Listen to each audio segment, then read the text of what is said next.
会随着你的年纪，会随着你的经验，会随着你尝试的越来越多，你会尝试到越来越多的味道。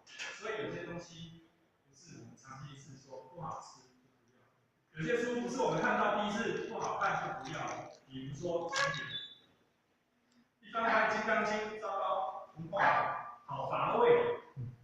可是这种书会不会让你越读越有味道？会哦，会哦，这个就是美食，这个就是美食。我想要比喻的就是这个。那如果说又说了，为了快乐的生活，某种程度的乏味是必要的，这前面有讲过。人际关系在于信赖，信赖是快乐的先决条件。所以在这边是有两个重点，一个就是那边的人际关系是很信赖，彼此之间是很信赖，比较信赖就比较不容易产生嫉妒。那另外一个就是那边的人很有耐心，或者相信比较有耐心的听对方把话讲完，吸收了对方的要表达的意思之后，你们彼此之间的信赖感会比较好。最后，接下来或者要讲的是不丹。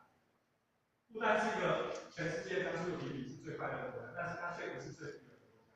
这个国家里面，每个国家都在比什么？国民生产，然后 GDP。都要看说你这个国家赚多少钱。可是这个国家呢，它的国王说什么 GDP 我们不看，我们看什么？我们看国民快乐吗？我来看我国家的人快不快乐，这是他国家的政策，快乐是他国家的政策。第二，相信轮回是众生命，它是一个国家的国家，他会相信轮回，他先是相信，旁边他是狗城，是他前世的水平，他甚至相信，所以他这个国家吃素，他相信这条鱼可能是他前世的水平。我们知道说，像密宗他们都会去找前世已经往生或是涅槃的达赖喇嘛又来投胎转世的，他们会相信这些东西，所以他们相信生命是会是一直在轮回的，所以他们尊重彼此的生命。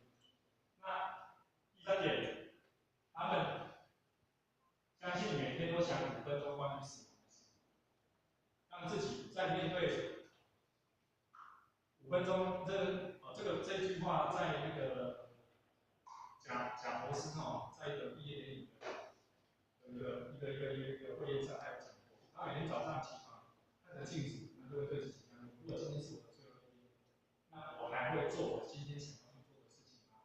那如果这个问题的答案是 no， 不会，而且已经持续了一阵子，他就是想，他就因为下定决心，我一定要在我的日常生活当中做一些改变。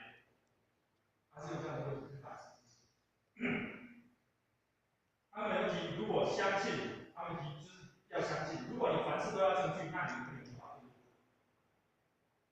如果你凡事都要证据，根本无法。就像我们的科学，跟像我们的神学永远一直搭不上线。科学家说我用你也要数据，你不给我数据，我没办法认同你。你没有办法给我印证的一个对证，我没有办法认同你。是在这个国家，如果你都要这些证据，那你就达不到这个层次。他们都是认同高的。接下来，不丹人从来没有说过自己快乐。很快啊，这是一个很快乐的国家吗？怎么不会说自己快乐呢？因为他们相信，一旦问自己是否快乐，就不再快乐。这一句就撞了我们的心，因为或者常在问自己快不快乐。不知道各位有没有？当我在问我自己快不快乐的时候，是不是代表我的快乐出现了一个问题？他说，有钱的有时候能够买到快乐，那要想清楚，钱只是达到目的的手段。如果你把它当成目的，那就有问题。我们辛苦的赚这个钱，目的是为了改善我们的生活，让我们生活更更好，而不是我辛苦的赚钱，最后的目的只为了钱。这个是有一个逻辑的关系啊。接下来刚提到钱，那我们来看全世界最富有的国家，叫卡达。他说卡达是什么呢？是重钱的恶斗城。